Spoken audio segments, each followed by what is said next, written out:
For 90 years, no one was allowed to read it. Carl Jung's final letter was sealed, hidden, and officially suppressed. Not because it was false, but because it revealed too much.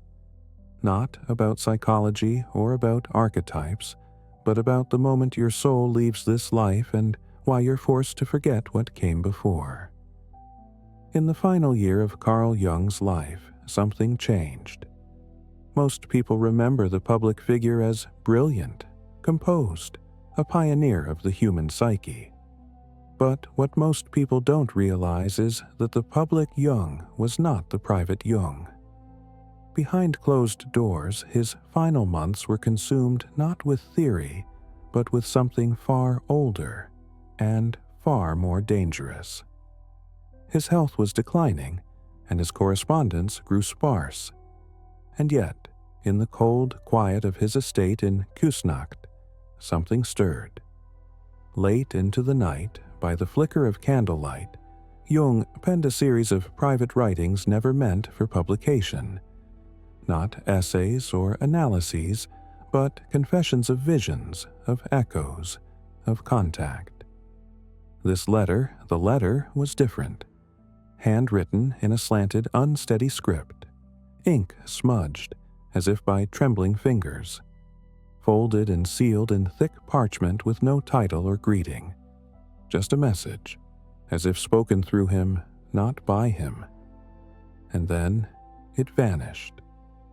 For nearly a century, the letter remained hidden, locked in a private family vault in Küsnacht, protected by legal agreements Jung himself signed. It wasn't until 2023 when a former Jungian archivist, investigating an unrelated collection, uncovered the sealed envelope buried beneath decades of dust and cataloging errors. The letter was real, but the ideas inside it? They weren't psychological, they were metaphysical and far from safe. Jung didn't write about archetypes or symbols or dreams. He wrote about what he called the other side, a structure of consciousness that exists beyond the grave, a realm that speaks to you in symbols, but only when the body is no longer there to filter it.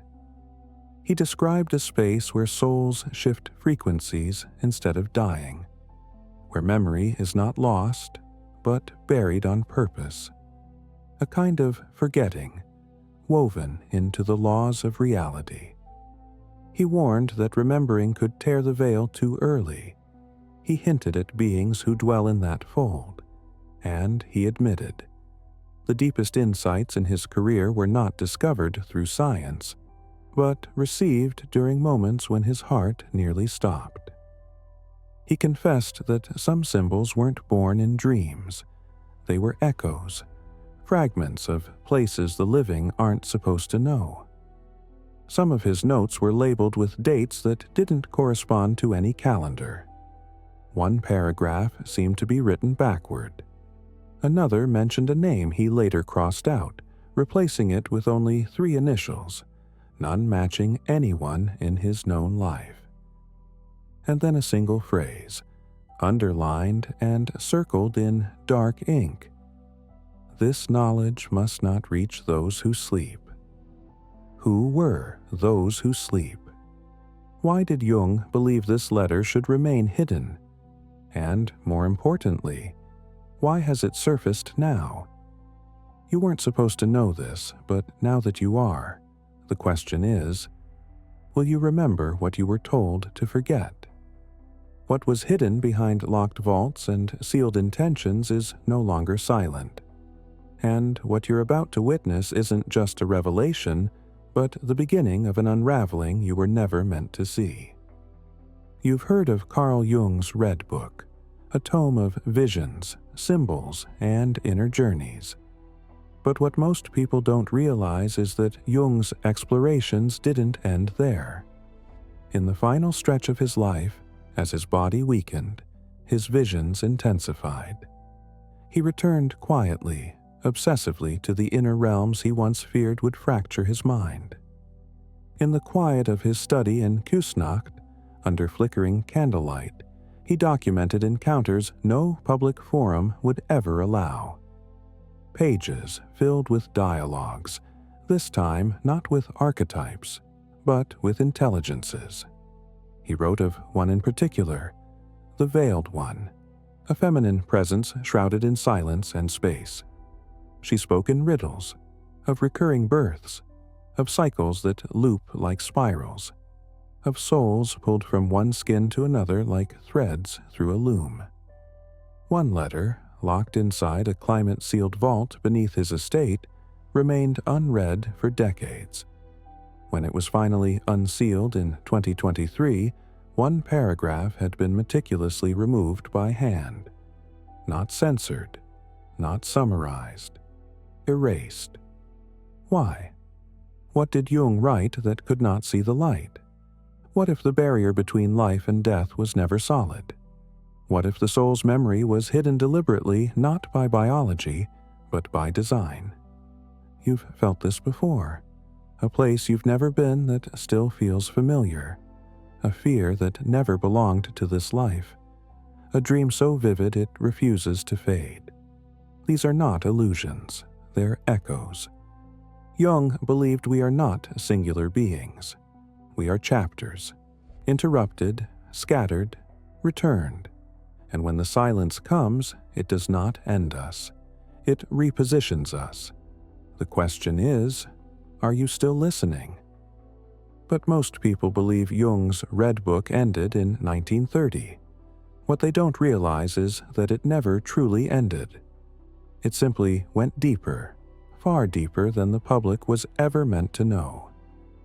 After his public writings faded and his health began to wane, Jung returned to the practice that first split his mind open: active imagination. But these were no ordinary meditations. In the dim amber glow of his study, with only the sound of the lake tapping against the window panes, he began recording what he later called spirit dialogues.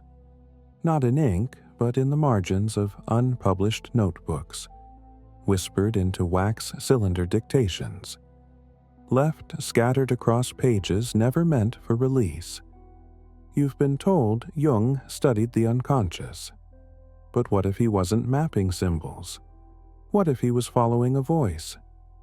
He wrote of an entity, female in presence, though not in form.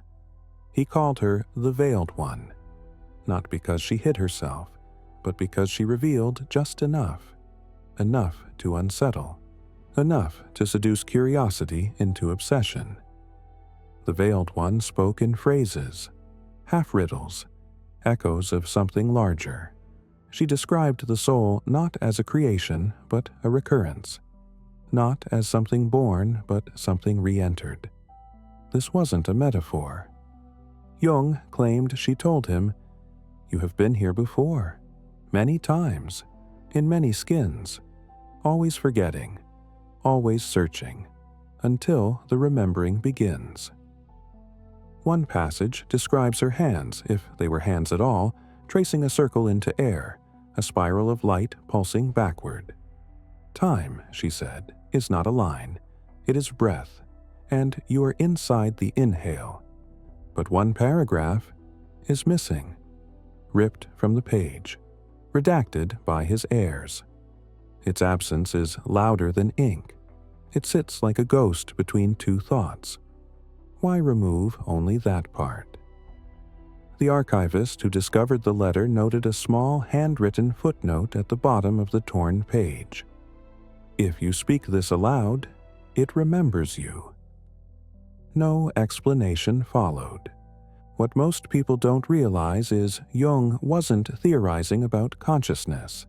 He was documenting transmissions, conversations with something that wasn't him, but knew everything he'd forgotten.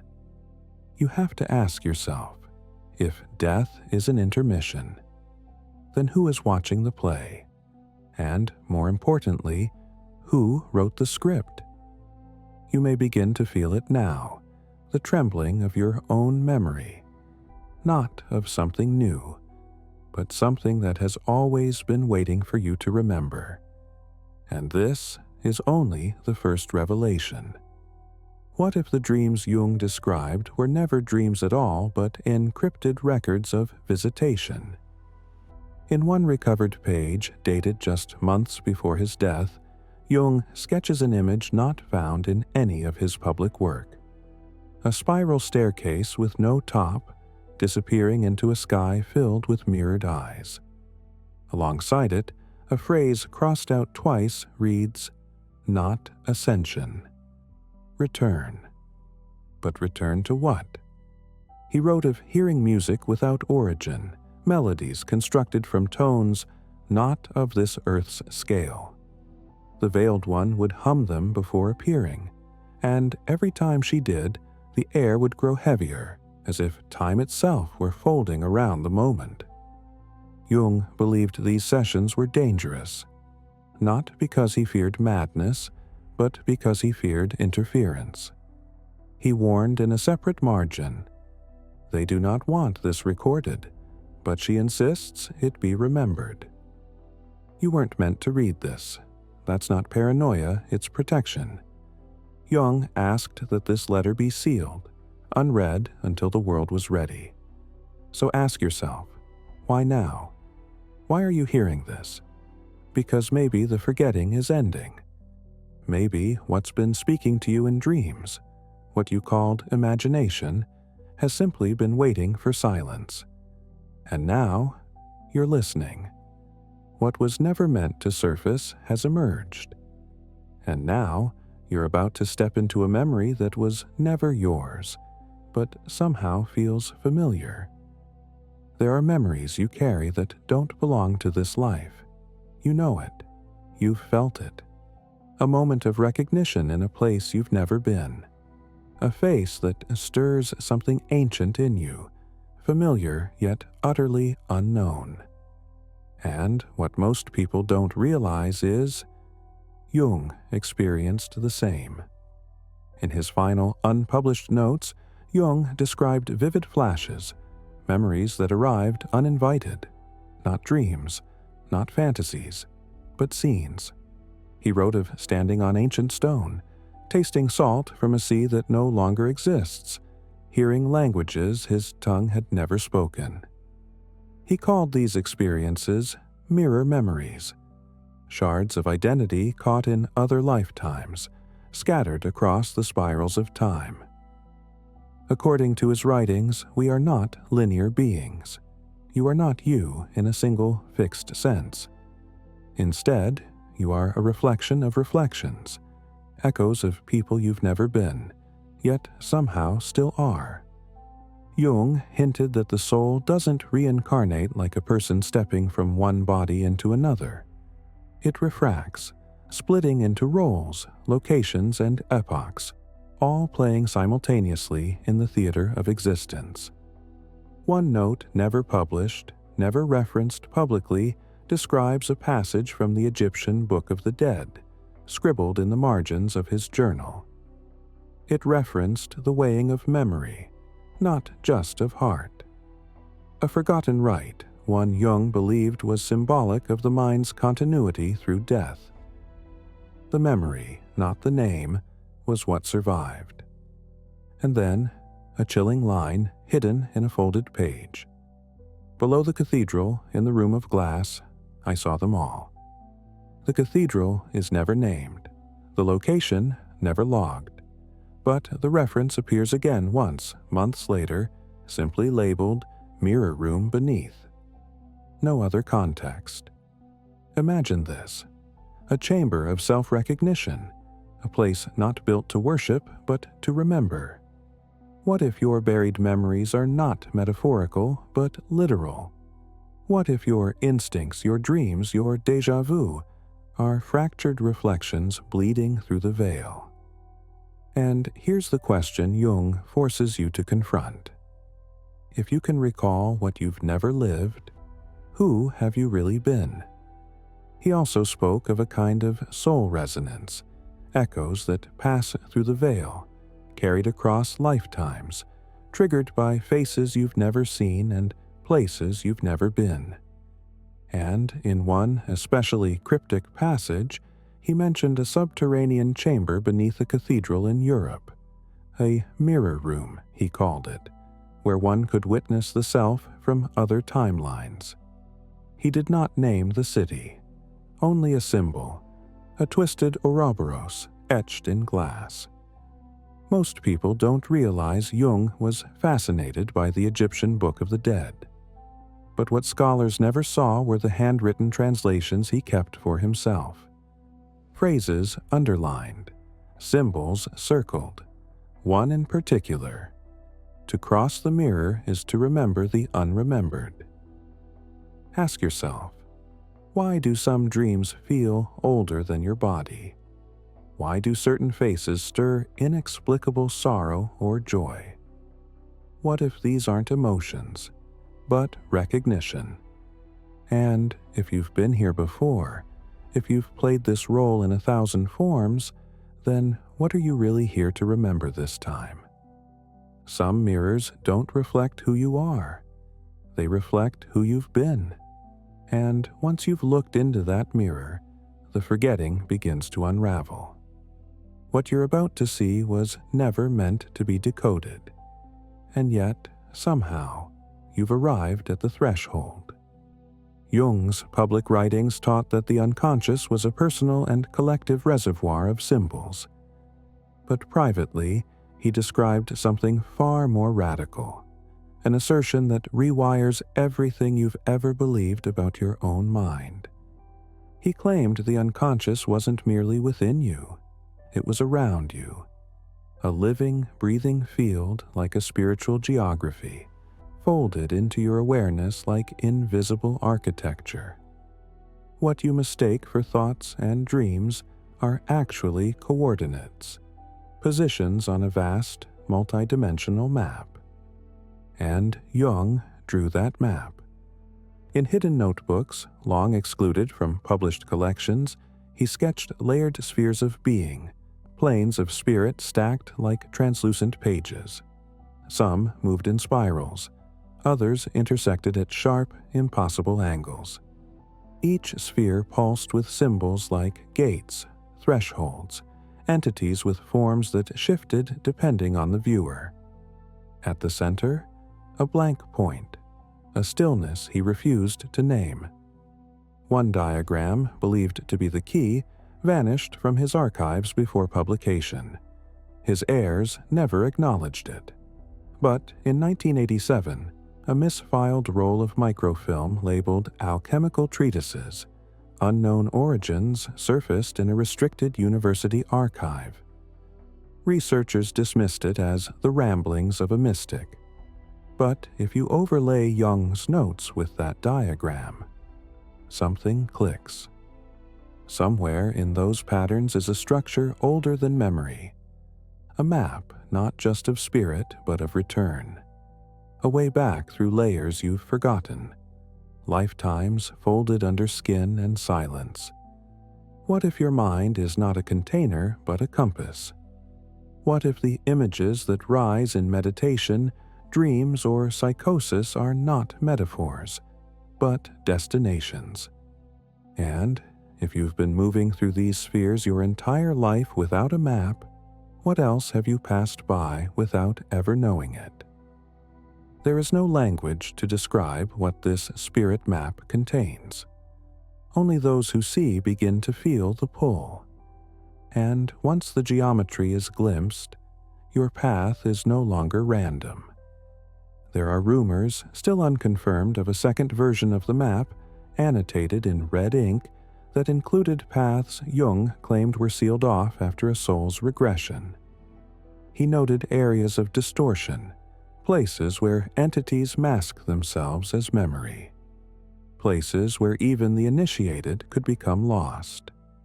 And you have to wonder, why was this removed from his journals? Who decided the public couldn't see it? More importantly, why now? Why has this resurfaced when so much of the world is yearning for meaning beyond systems and flesh? If your unconscious is not simply a reflection, but a realm. If your dreams are not distortions, but directions, then maybe, just maybe, your entire life has been a journey through a place you were never told existed, and you're only now beginning to wake up to the map that's been waiting for you. What you're about to uncover next has been hidden beneath layers of silence, ready to shift everything you thought you knew about memory, dreams, and who you really are. You've likely been taught that birth is a beginning, but Jung suspected otherwise. In his later writings, entries never published in his lifetime, he proposed a theory that went far beyond psychological symbolism. He believed that birth is not creation, but concealment. That to enter this world, your soul must first pass through a veil, one that doesn't just separate spirit from flesh, but memory from meaning. He called it the cycle of forgetting. According to Jung, what most people call childhood innocence is not purity. It's amnesia, a necessary blindness. He theorized that before each life, the soul agrees, willingly or not, to forget everything it once knew. Every face, every pain, every truth. Not because those truths were irrelevant, but because remembering them would change everything. In a series of undated notes written near the end of his life, Jung asked a single haunting question. What would happen if someone remembered too much? He didn't mean remembered as in recalling a dream or a trauma. He meant someone born into this life who, by some crack in the veil, retained the memories of lives before. A soul who slipped through with their past still intact. He warned that such individuals might suffer vivid, chaotic dreams. Déjà vu that doesn't fade. Deep-rooted fears with no logical source. You might call them nightmares, but Jung wondered, what if they're not imagined? What if they're remembered? He argued that our modern understanding of dreams as symbolic wish fulfillment or random noise is an error of reduction, a convenient mistranslation. Instead, he believed many dreams were leaks, pools of memory from lives unlived in this body, but lived somewhere, sometime, somehow. One entry describes a dream that returned to him for weeks, a burning city, a girl standing in the ashes, a name in a language he had never learned but recognized. He began sketching the city's layout, only to realize it resembled an actual site raised in North Africa over 600 years earlier. Coincidence? Or memory bleeding through? He never offered a definitive answer, but the pattern appeared again, and again. He began to suspect that some part of the psyche acts as a sieve, filtering only what this life requires and discarding what it does not. But under certain pressures like trauma, meditation, near death, the sieve falters, and the echoes return. He theorized that forgetting is a kind of spiritual safeguard. Too much memory destabilizes the personality, breaks the illusion of linear time. If you knew where you'd been, how could you pretend to be who you are? Now ask yourself, have you ever met someone for the first time and known them? Have you ever feared something you've never encountered? And why do your dreams sometimes feel like home? If the soul forgets by design, then remembering is not a flaw. It's a breach, a keyhole left unguarded. And you, whether by chance or intention, might already be peering through. Wait until you find out what this final letter conceals, the secret Jung entrusted only to those ready to remember. What you're about to see is not just a letter. It's a message lost in time, meant for someone who remembers beyond the veil. Addressed simply to the one who will remember, this letter was never sent, locked away in Jung's private vault as if too dangerous to release. In this final cryptic communication, Jung warns of a peril few understand, awakening too soon. He writes, "The soul, when fractured by premature illumination, can unravel beyond repair." What if the knowledge you seek, this very awakening, is a double-edged sword? What if your mind, unprepared, could break under the weight of forgotten truths? Jung's caution is more than metaphor. He speaks of an ancient ritual, an arcane practice employed by Tibetan monks to preserve memory across lifetimes. This ritual, hidden from mainstream understanding, is said to anchor the soul's continuity, allowing it to carry wisdom forward without being shattered by the flood of past experiences. Imagine a thread woven through the fabric of your existence, fragile yet unbreakable, guiding you through cycles of birth, death, and rebirth. But Jung's letter suggests this thread can snap if pulled too hard, too fast. What does this mean for you, sitting here now, reading these forbidden words? Can you feel the weight of this warning pressing down on your consciousness? The letter hints at a tangible secret, a stone box buried beneath what Jung calls the tree of two roots. At first glance, this sounds like myth, a asymbolic metaphor for duality, balance, life, and death. But what if it's something more? What if the tree of two roots is not just a poetic image, but a real location? A hidden vault containing knowledge or artifacts that could change everything. What most people don't realize is that Jung's private writings, unlike his public works, were filled with coded references and elusive clues, pieces of a puzzle meant only for those who dare to remember. This letter is the final key, locked away until someone was ready to face the consequences of true awakening. You might ask, what is the cost of remembering? How much can one's soul bear before it fractures? Jung doesn't offer easy answers. Instead, he challenges you to ask yourself, what parts of your identity are truly yours? And what if the nightmares and déjà vu moments you dismiss are echoes of memories you are meant to reclaim? What if you are already walking the path Jung feared? The letter ends abruptly, leaving you suspended between revelation and mystery. The veil lifts just enough to glimpse the shadow beneath, but not enough to reveal all. The silence after these words is deafening.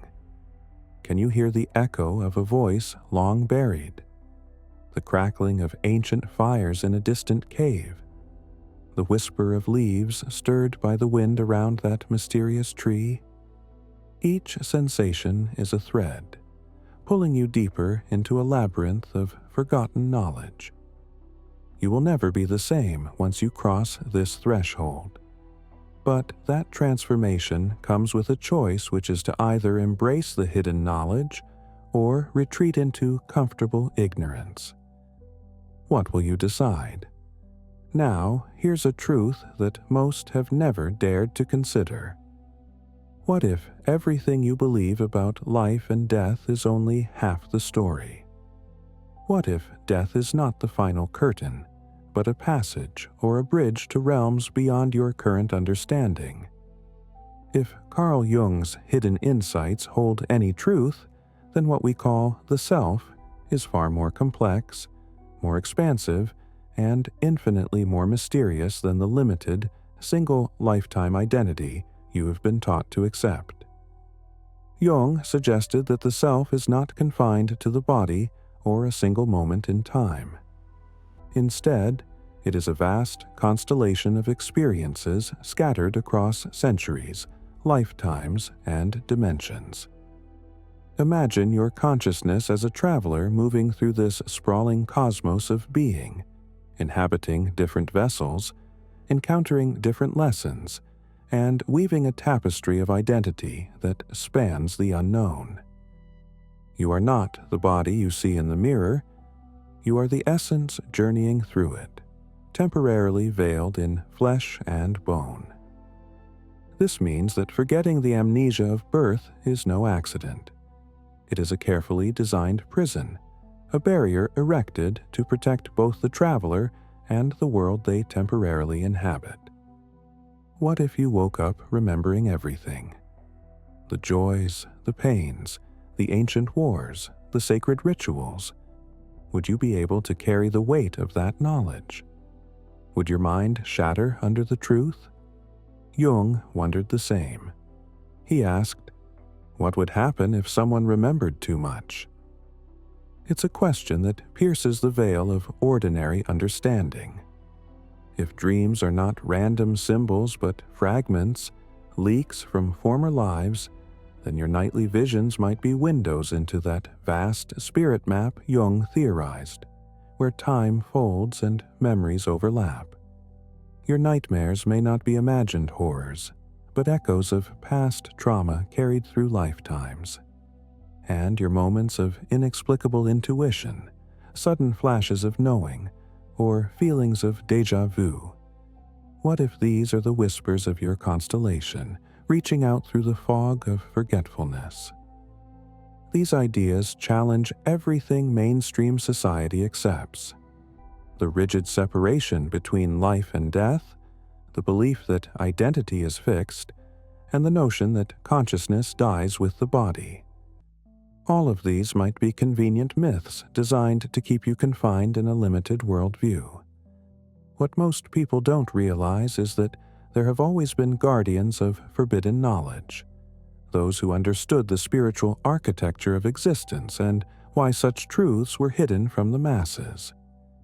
Why has this knowledge been suppressed? Why were parts of Jung's writings erased or locked away, deemed too dangerous for public consumption? What if the revelation of this truth would fundamentally disrupt the structures of control that rely on your ignorance? The very idea that remembering is the key to freedom threatens the established order. Now you are faced with a choice. Will you remain an ordinary traveler, confined to a single story? Or will you dare to remember, to lift the veils and awaken to the hidden constellation of your being? This awakening promises transformation. Once glimpsed, you can never return to the old way of seeing yourself or the world. As you wrestle with these truths, ask yourself, what if your life is a single chapter in an eternal book? What if forgetting is the shadow, and remembering is the light breaking through? What if the key to your freedom has been buried deep within, waiting to be uncovered? These questions are not just philosophical, they are invitations. Invitations to journey beyond the veil, to explore the hidden maps Jung began to trace, and to reclaim the memory of who you truly are. This is the awakening that changed everything. And it is only just beginning.